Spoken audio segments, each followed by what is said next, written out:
it looks like it's working here. At least this stream.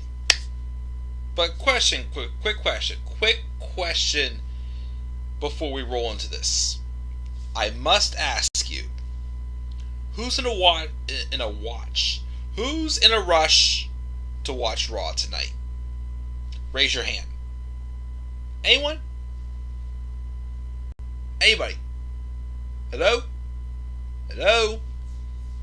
Hello? Anybody in a rush to watch Raw tonight? Hello? Huh. Doesn't seem like it. I'm not surprised. Not surprised at all.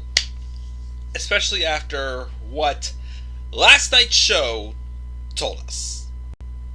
But guys, what is going on? This is the Club of the Man 1993, and I am here live. Thank God I am here live. Dear Lord, I was trying to... Again, yesterday was the first time in ages where I had, besides when I've been on vacation, like when I was in Seattle a couple years ago, that I had to review a show or preview a show and not go live. I mean, partially because I was busy and everything's going on, but also because my stinking internet sucked. Like, literally, I had internet issues in my home yesterday. Luckily, the internet was just fine when I did the live reactions for the SmackDown Chamber matchup at Joe's yesterday, so that was good at least. But I'm here live because I got home late last night and felt tired. But I'm here live to give you my live review of last night's pay-per-view, WWE Elimination Chamber 2021. Took place at the WWE Thunderdome at Tropicana Field in St. Petersburg, Florida. Here's the thing. I came out of last night's pay-per-view feeling weird. Weird in the sense that I didn't completely hate the show. Maybe because it was only 2.5 hours long. Which is a nice trend lately with some of these shows only being 2.5 hours long. It definitely saves us losing some more brain cells as we could, especially over a show like this. But let me just be real with you and say this.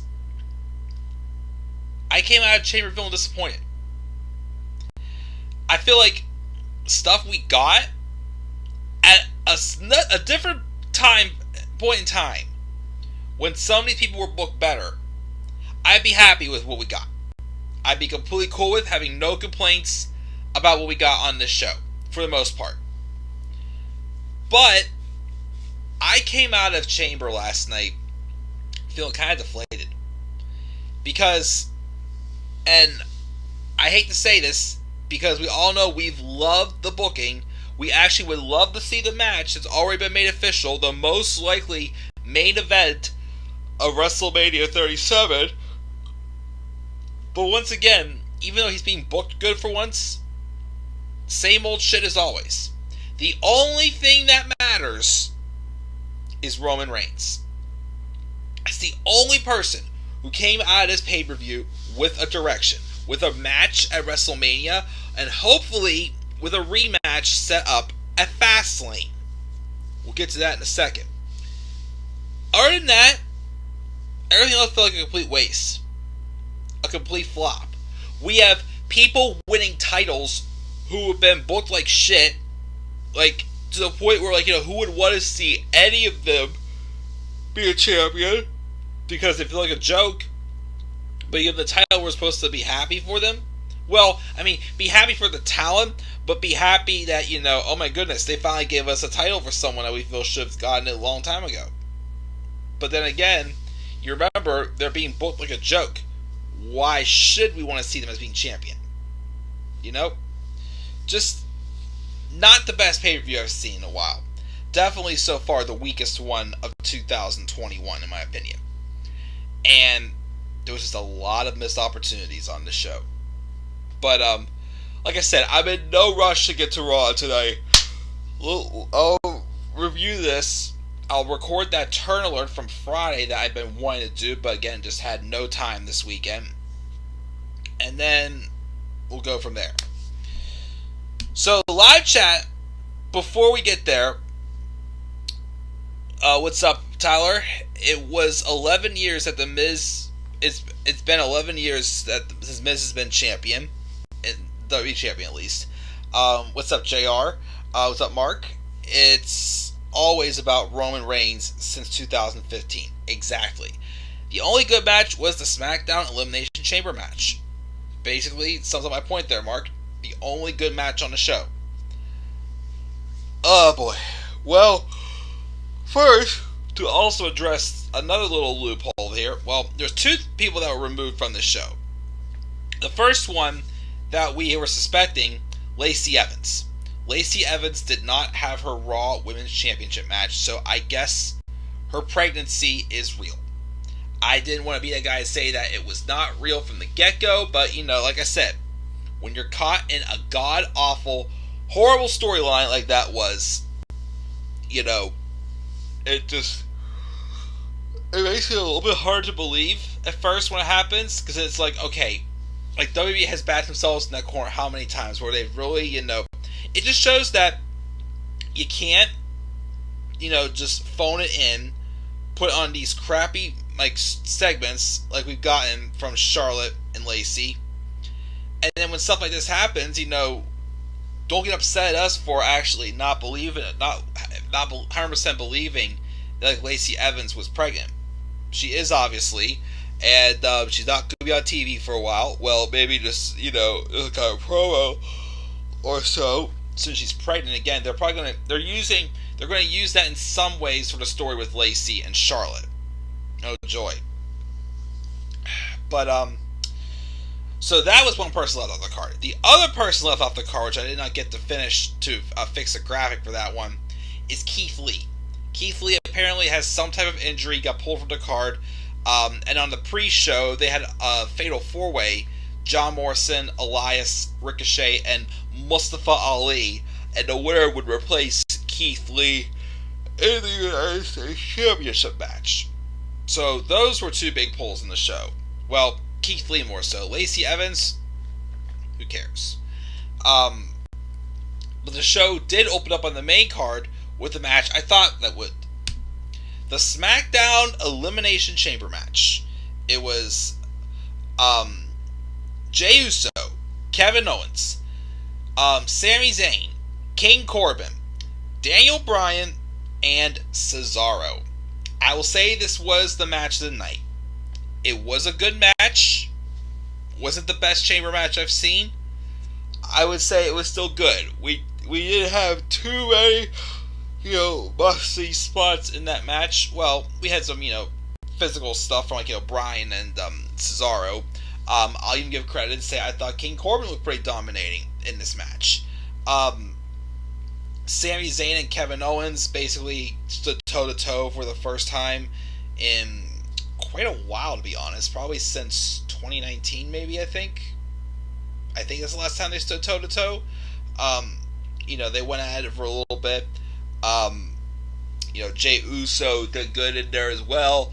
Of course, my number one pick to win for this match was Cesaro. This show, to me, the way he's been booked lately, was built to be Cesaro's night. I still think, even though my number 2 pick won, this should have been Cesaro's match to win. Because even though people look good in this match, when it came down to the end, what did anybody really get out of this? Cesaro was eliminated second to last. He was eliminated by Jey Uso before Daniel Bryan eliminated Jey Uso. So I'm excited because we're seeing Roman Reigns and Daniel Bryan.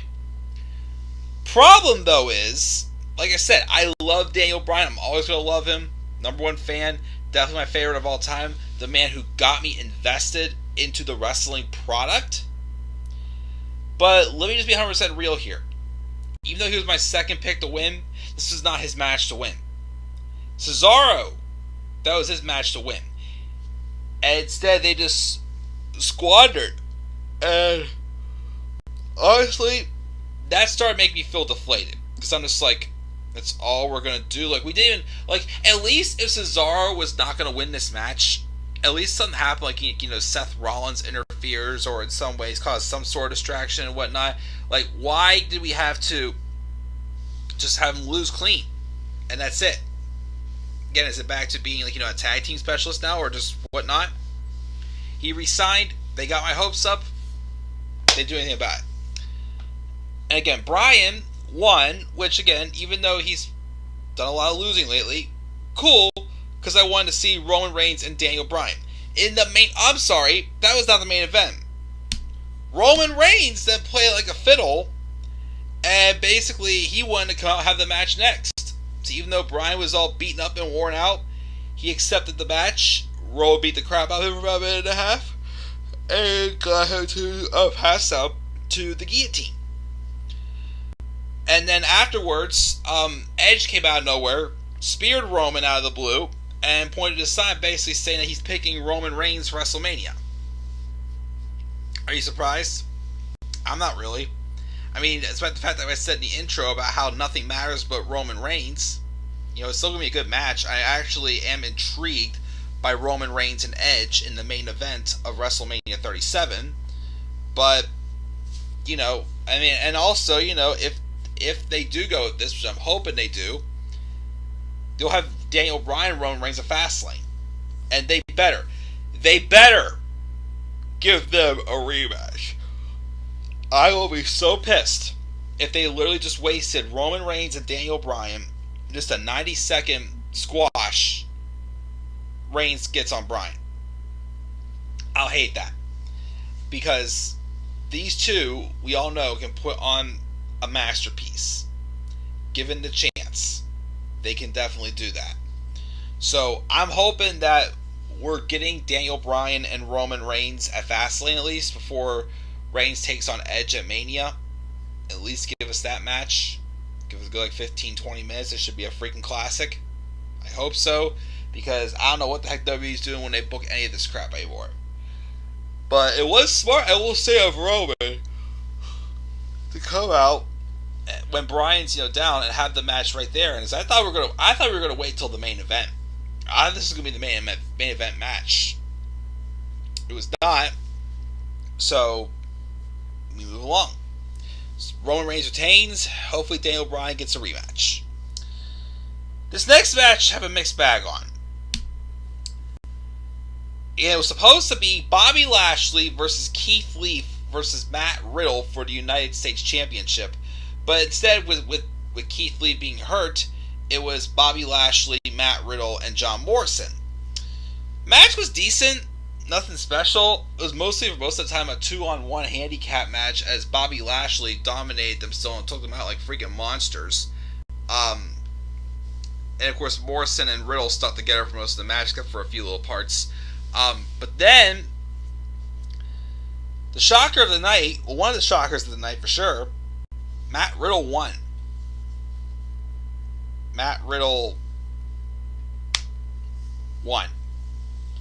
I don't know if that was a plan even beforehand. It was supposed to be Lee and Riddle, and Lashley, or what? Or maybe Lee was supposed to win the U.S. title here. Maybe, I don't know. But here's a problem I have with this. Again, I love Matt Riddle. Love this run in NXT. I even was fine with what he did the first couple weeks up on the main roster. But why? Why did they give him the U.S. title here, as he won again by pinning John Morrison? Why did they give him the U.S. title after for months he's been booked like shit, talking these stupid, makes no sense, poor comedy promos? And also, remember, he's lost to Bobby Lashley not once, not twice, at least 3 times. Jobbed out to him. Looked like a freaking idiot.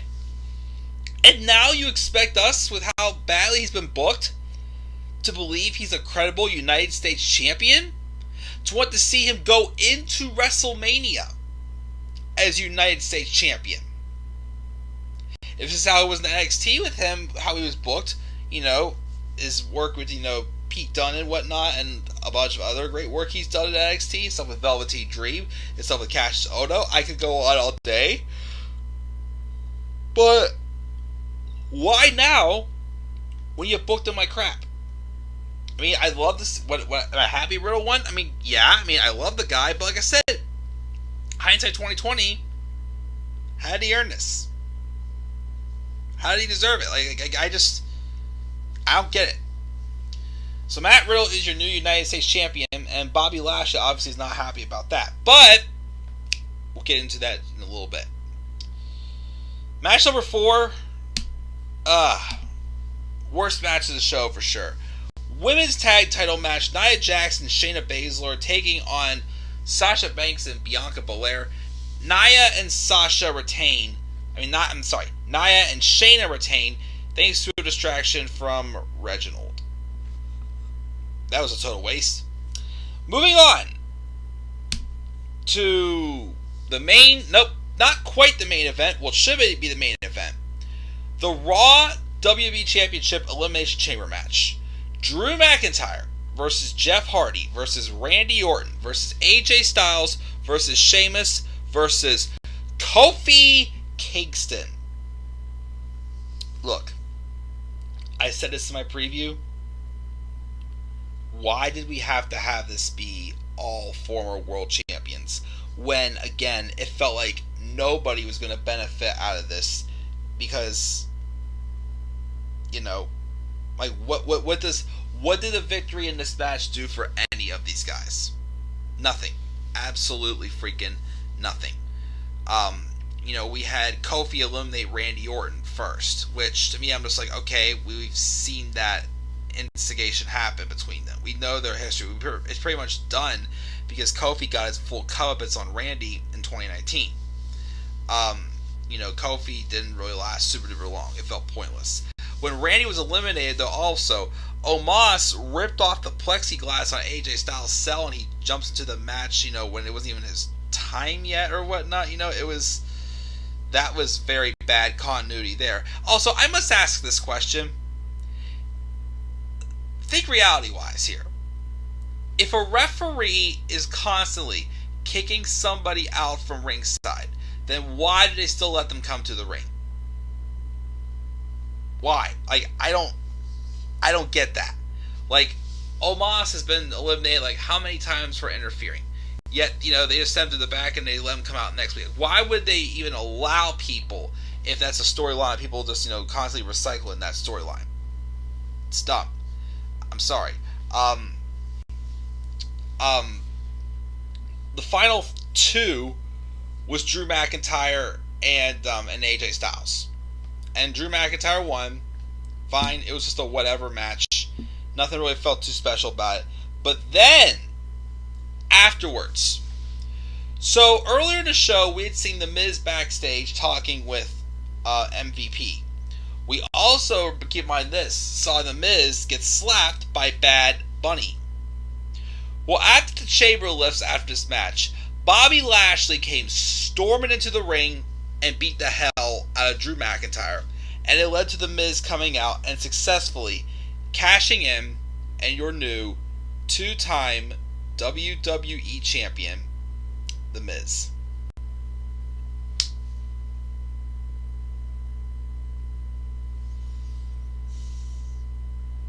Why? Why? This close to WrestleMania season, one of the hottest acts you've had, one of the best workers you've had over the past year with Drew McIntyre, gets the title stripped away from him, not just before WrestleMania, but,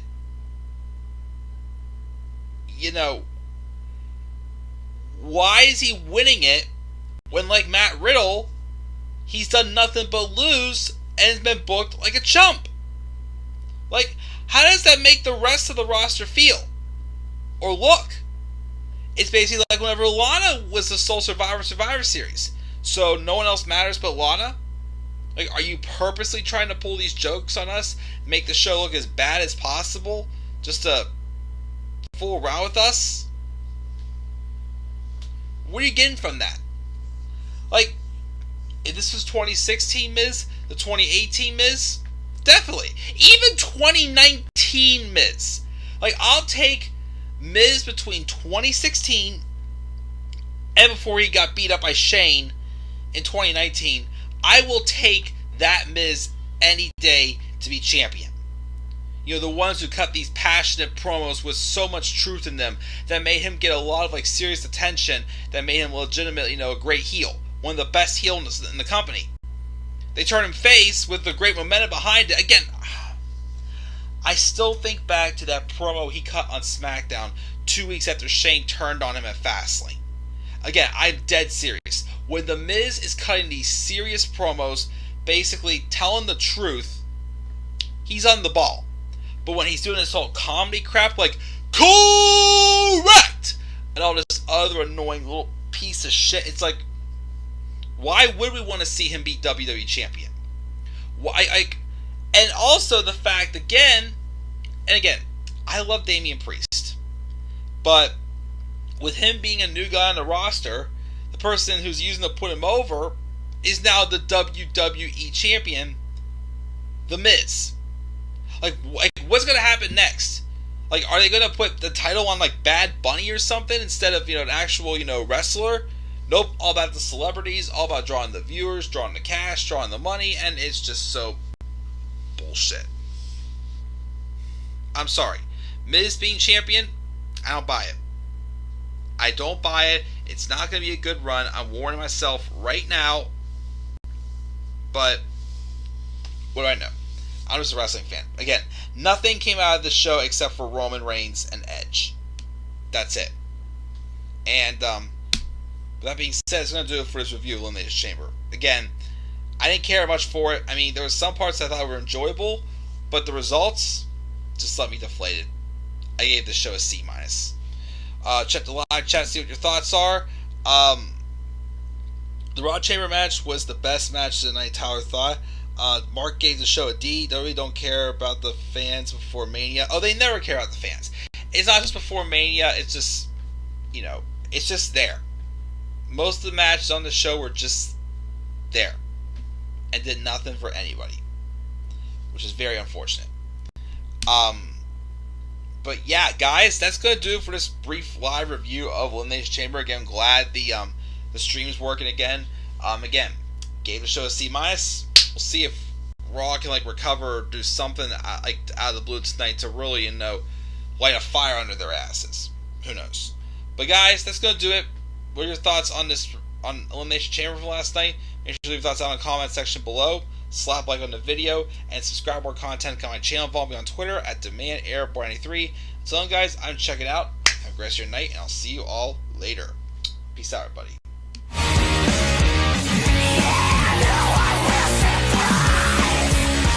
No